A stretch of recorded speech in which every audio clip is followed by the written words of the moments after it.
WhatsApp guys, কেমন আছেন আপনারা? আশা করি সবাই ভালো আছেন। চলেছেন নতুন আরেকটা ভিডিওতে। সো গাইজ, আজকে আমি অনেক দিন পর লং ভিডিও নিয়ে হাজির হলাম।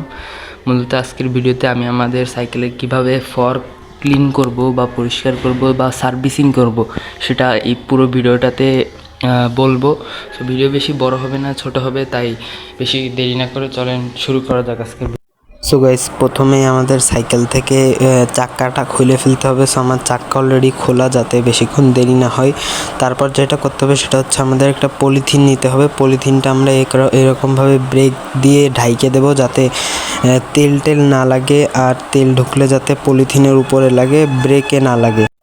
এইভাবে করে আমরা পলিথিনটা দিয়ে ব্রেকটা ঢাইকে রাখবো। গিট দিয়ে দিতে হবে উপর থেকে।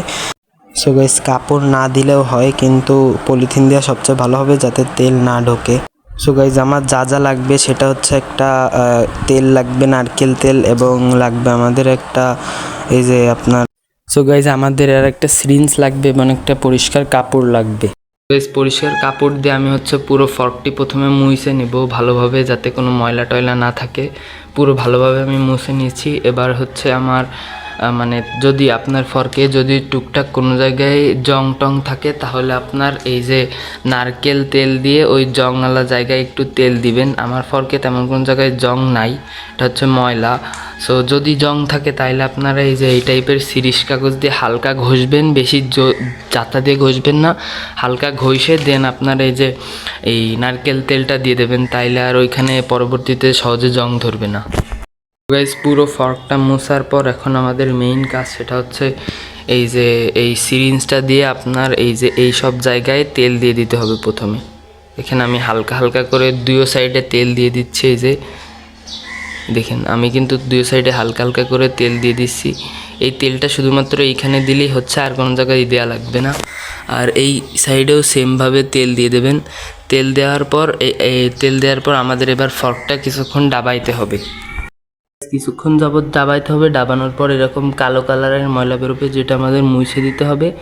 আর এই ময়লাগুলো মুছার পর আমাদের আর একটা জিনিস, এই সেম টেকনিকটা আপনাদের 2 থেকে 3 বার করতে হবে। যেটা করতে হবে সেটা হচ্ছে আমাদের এই যে এইটার ভিতরে, এই দেখেন আমি এই সিরিঞ্জটা এই যে এটার ভিতরে ঢুকাই দিছি, দেখছেন? এই যে এই রবারটার ভিতরে আমি সিরিঞ্জের নলটা ঢুকাই দিছি।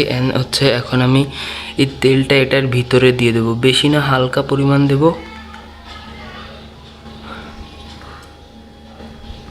হালকা পরিমাণ তেল দেওয়ার পর অপর সাইডেও একইভাবে আমি তেল দিয়ে দেবো, পুরো ভিতরে ঢুকাইয়ে। দেন তেল দেওয়া কমপ্লিট হয়ে গেলে আমাদের আবারও ফর্কটা ডাবাইতে হবে। এটাও প্রায় 2 থেকে 3 বার করবেন, তাহলে আপনাদের ফর্কটা অনেক পরিষ্কার হয়ে যাবে। দেখেন, এই যে আমাদের ফর্ক আমি ডাবাইছি, প্রায় এই পর্যন্ত ডাইবে গেছিল আমার ফর্ক, প্রায় অর্ধেকের বেশি। সো এই যে এই কালো কালারের ময়লা বেরোবে, এটা আপনাদের মুছে দিতে হবে, অথবা চাইলে উপরের সাইডেও নিয়ে নিতে পারেন, কারণ এটা তেল কিন্তু ভিতরে ময়লা থাকে সেটা। আশা করি পুরো ভিডিওটি বুঝতে পারছেন। এইভাবে 2-3-4 বার তেল দিয়ে আপনার ফর্ক ডাবাইলে ফর্ক অটোমেটিক পরিষ্কার হয়ে যাবে আর স্মুথ হয়ে যাবে। সো এখন এই পর্যন্ত আজকের ভিডিও। এখন আমি টায়ার লাগাবো, দেন আর একটু ডাবাবো, দেন এটা আমি নিচে নিয়ে যাবো। সো আশা করি পুরো ভিডিওটি ভালো লাগছে। ভিডিও ভালো লাগলে লাইক, শেয়ার, সাবস্ক্রাইব করে দেবেন। দেখা হচ্ছে অন্য ভিডিওতে, ততক্ষণের জন্য বাই।